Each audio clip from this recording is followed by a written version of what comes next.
এই বাইকটা চিনছেন? এটা কোনটা?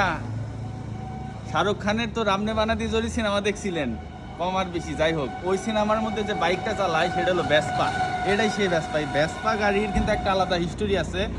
এখন যদি অনেক স্কুটার আছে, ইলেকট্রিক অনেক বাইক আছে এরকম দেখতে, কিন্তু ভেসপার যে অরিজিনালিটি, ভেসপার যে একটা মান মর্যাদা বা ভেসপার যে একটা পরিচিতি, এটা কিন্তু এই জায়গা থেকে শুরু হয়েছে। মানে স্কুটার টাইপের, যেমন রয়্যাল এনফিল্ড একটা ব্র্যান্ড, এই ভেসপাও কিন্তু একটা ব্র্যান্ড। এই ভেসপার কারণে আজকে স্কুটার এত জনপ্রিয় সারা পৃথিবীর মধ্যে। এই বাইকটা কিন্তু এখনও বাংলাদেশে 2-4 পিস আছে, কিন্তু এত ফ্রেশ কন্ডিশন আমি দেখি না। এটা এক ছোটো ভাইয়ের, আমি দেখে লোভ সামলাইতে পারলাম না, যার কারণে নিয়ে চালানো শুরু করলাম।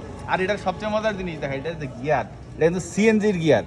সব হাতে পায়ে কিন্তু গিয়ার নাই, এক হইলো উপরে, তারপরে মাঝখানে নিউট্রাল, তারপরে 2, তারপরে 3 এমনি করে। যাই হোক, এই গিয়ার রেশিওটা মানে এখনকার যারা বাইক রাইডার আছে তারা এটা চালাইতেই পারবো না।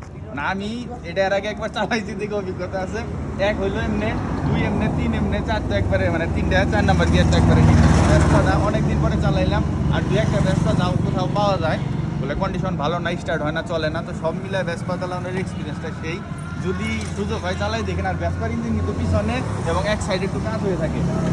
এটার ইঞ্জিনটা হলো এই জায়গায়, আর কি কাঠটা হইলো এই জায়গায়, হ্যাঁ, যার কারণে এটা সবাই কিকও দিতে পারে না, চালাইতেও পারে না। এবং এটা চালানোর এক্সপিরিয়েন্সটা সেই ছিল, যার কারণে ভিডিওটা করলাম। আপনাদের কেমন লাগলো? আপনারা কি ভেসপা চালাইছেন কিনা? মনে হয়তো চালান নাই, কিন্তু দেখছেন কিনা এত ফ্রেশ কন্ডিশন, আমার কমেন্টে জানাইতে পারেন। ধন্যবাদ।